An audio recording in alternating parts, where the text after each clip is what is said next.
Hello दोस्तों, कैसे हैं आप सब। मैं हूं आप सभी का दोस्त जितेश वाधवानी और एमएस एक्सेल ट्यूटोरियल सीरीज के इस वीडियो में हम देखेंगे कि एमएस एक्सेल के अंदर सेल रेफरेंस का यूज़ किस तरीके से किया जाता है। सेल रेफरेंस एक बहुत ही इंपॉर्टेंट टॉपिक होता है। बिना इसको जाने किसी भी फॉर्मूले को लगा पाना, किसी भी फंक्शन को लगा पाना, बड़ी बड़ी एक्सेल शीट्स के साथ काम करना ऑलमोस्ट नेक्स्ट टू इम्पॉसिबल होता है। जी हाँ दोस्तों, सेल रेफरेंस एक बहुत ही इंपॉर्टेंट टॉपिक है। इसमें अपन ये सीखेंगे कि रिलेटिव सेल रेफरेंस क्या होता है, एब्सोल्यूट सेल रेफरेंस क्या होता है। तो बिना कुछ टाइम वेस्ट किए चलिए शुरू करते हैं।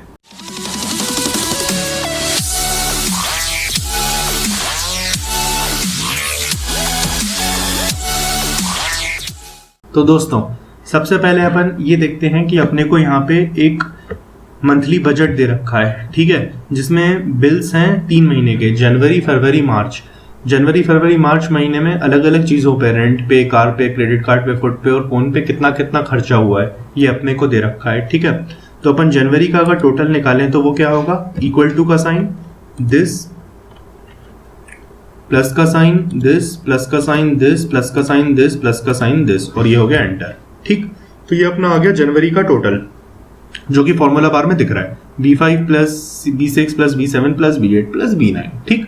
अब अपन बात करते हैं सबसे पहले रिलेटिव सेल रेफरेंस की। तो रिलेटिव सेल रेफरेंस का मतलब क्या है कि यहाँ पर इस टोटल को निकालने के लिए अपन ने इन 1 2 3 4 5 सेल का रेफरेंस दिया। सेल रेफरेंस का मतलब क्या कि जब भी अपन कोई भी फॉर्मूला लगाते हैं, किसी सेल को सिलेक्ट करते हैं, तो उसे कहते हैं सेल का रेफरेंस देना, ठीक है। तो जैसे इस फॉर्मूले में इन 5 का सेल रेफरेंस डाला है, जो कि ये रहा, this plus this plus this plus this this.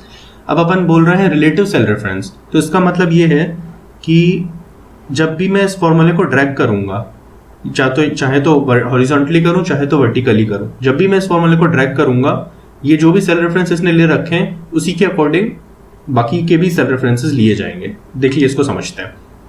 तो यहाँ पे अभी इसने क्या सेल रेफरेंस ले रखा है कि ऊपर के 5 का सम हो जाए, है ना।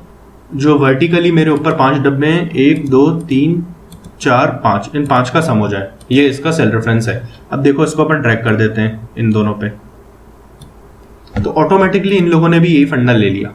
इसने क्या ले लिया, ऑटोमेटिकली इन 5 का सम ले लिया। अपन देख सकते हैं B6 plus B7 plus B8 plus B9, ये तो इसका था, इस पे आ गए, तो ये हो गया C5 plus C6 plus C7 plus C8 plus C9। Automatically इसने इसका जो फंडा था कि ऊपर के 5 का सम लेना है वो ले लिया। इसने भी वही ऑटोमेटिकली फंडा ले लिया कि D5 plus D6 plus D7 plus D8 plus D9, ठीक है। इस चीज को अपन कहते हैं रिलेटिव सेल रेफरेंसिंग। अब इसको अपन हॉरिजॉन्टली भी समझ सकते हैं। जैसे मान लो मुझे टोटल निकालना है, रेंट का कितना टोटल हुआ 3 महीने में, तो हो जाएगा equal to this plus this plus this और एंटर, ठीक है। तो ये हो गया 3600। अब इसकी रिलेटिव सेल रेफरेंसिंग का मतलब क्या हुआ कि अगर मैं इसको ड्रैग करता हूं तो इन सारों ने भी ऑटोमेटिकली वही रेफरेंस ले लिए। इसने क्या ले लिया, this plus this plus this, देख सकते हैं अपन, ये क्या है B6, मतलब B6 plus C6 plus D6, ठीक है।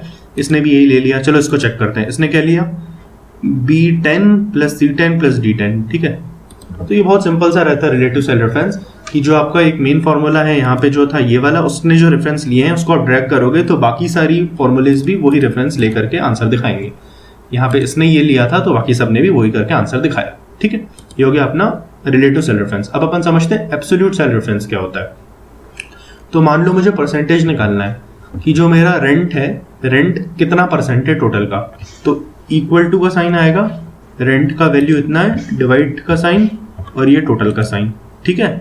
E5 डिवाइड का साइन और ये टोटल का साइन E10। अब मारेंगे एंटर, तो ये आ गया परसेंटेज कि जो रेंट है इतना परसेंट है टोटल का, ठीक। अब मैं इसको ड्रैग कर देता हूं तो देखना क्या होगा, ये देखो, अरे ये क्या, div by zero div by zero div by zero, ऐसा तो ये चीज क्या हो रही है। चलो देखो इसमें हुआ क्या है। इसमें हुआ ये है कि यहाँ पे अपन ने क्या फॉर्मूला लगाया कि एक वैल्यू पहले वाली लेनी है, ये वाली लेनी है, ठीक है, लेफ्ट साइड वाली एक लेनी है, फिर उसके बाद 1 2 3 4 5 नीचे जाके, मतलब जो 5वीं वैल्यू है वो लेनी है डिवाइड में। अब देखो इसने यहाँ पर भी वही फॉर्मूला लगाया है, क्योंकि इसने क्या लगाया है अभी, रिलेटिव सेल रेफरेंस। तो इसने क्या किया, एक वैल्यू पहले वाली ली, मतलब F6 ली, और 11, मतलब यहां से 5 नीचे चला गया वो, 1 2 3 4 5, 11 ले ली उसने, 11 ये रहा, ठीक। लेकिन अपने को यहाँ पे वो नहीं चाहिए। अपन यहाँ पे क्या चाहते हैं कि डिवाइड में हमेशा E10 ही आना चाहिए। तो जब भी अपन ऐसी चीज चाहते हैं कि एक वैल्यू हमेशा फिक्स होनी चाहिए, तब अपन लगाते हैं एब्सोल्यूट सेल रेफरेंस। और ऐसा फिक्स करने के लिए इसमें डॉलर का साइन लगाया जाता है। आओ देखते हैं अपन कहाँ लगाया जाता है। तो ये वैल्यू मैं यहाँ पर गया इसके फॉर्मूले में, ठीक। तो मुझे क्या करना है, E10 को फिक्स करना है। अगर मुझे परसेंटेज निकालना है तो बेस में तो मुझे हमेशा E10 ही चाहिए। तो E10 को फिक्स करने का तरीका ये है कि E के पहले डॉलर आएगा और 10 के पहले डॉलर आएगा, ठीक। मतलब ऐसा भी बोल सकते हो E के पहले डॉलर और E के बाद डॉलर, तो वो फिक्स हो जाएगा। फिर आप उसे कितना भी ड्रैग कर लो, E10 ही रहेगा। देख लो अपन कर लेते हैं। यहाँ मैंने लगाया डॉलर का साइन, फिर E के बाद लगा दिया डॉलर का साइन। इस चीज से क्या हुआ कि जो E10 है वो फिक्स हो गया। अब मैंने कर दिया एंटर, ठीक। अब मैं इसको करता हूँ फिर से ड्रैग, देखना सारी वैल्यूज आ जाएंगी। देखो सारी वैल्यूज आ गई। अब देखो इसके अंदर क्या हुआ, E10 तो फिक्स रहा, जो ऊपर वाला था वो क्या था, मुझे एक पहले वाली लेनी है, वो ये बोल रहा था, ठीक है। तो यहाँ ली थी E5, तो यहाँ के उसने ले लिया E6। तो ऊपर वाली चीज ने, इस चीज ने तो अपनी क्या फॉलो की, रिलेटिव सेल रेफरेंस, लेकिन नीचे वाली चीज ने क्या फॉलो की, एब्सोल्यूट सेल रेफरेंस।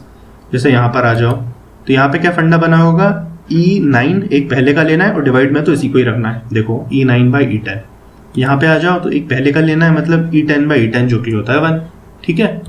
तो ये होता है एब्सोल्यूट सेल रेफरेंस। तो एब्सोल्यूट सेल रेफरेंस में अपने को क्या करना पड़ता है, चीजों को फिक्स करना पड़ता है। और किसी भी सेल को फिक्स करने का मतलब क्या, जैसे मान लो कोई भी सेल है E2, तो मुझे E2 को फिक्स करना है, तो मैं कैसे करूंगा, डॉलर का साइन E, फिर उसके बाद डॉलर का साइन 2, तो ये फिक्स हो जाएगा। मैं करके दिखा देता हूँ, डॉलर का साइन E मतलब कैपिटल में E और डॉलर का साइन 2, तो इससे ये E2 फिक्स है। तो इस तरीके से अपन ने यहाँ पे मतलब जो भी वैल्यूज हैं उस तरीके से फिक्स हो जाती हैं, ठीक है।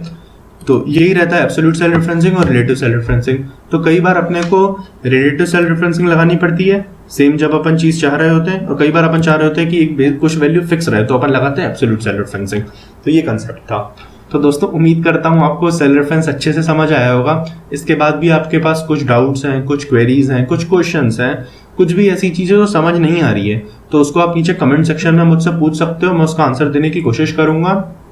और हाँ, अगर आपको ये चीज समझ आई है, वीडियो अच्छा लगा है, तो इसे लाइक कर दीजिए और शेयर कर दीजिए उन सबके साथ जो MS एक्सेल सही में सीखना चाहते हैं। और हाँ, अगर आपने अभी तक मेरे चैनल को सब्सक्राइब नहीं किया है तो नीचे दिए गए सब्सक्राइब बटन पर क्लिक करके उसे सब्सक्राइब कर दीजिए। तो दोस्तों मिलेंगे अगले वीडियो में, तब तक के लिए आप हंसते रहिए, मुस्कुराते रहिए, और जो भी करना चाहते हैं दिल खोल के करिए यार, क्योंकि ये जिंदगी ना मिलेगी दोबारा। चलिए बाय।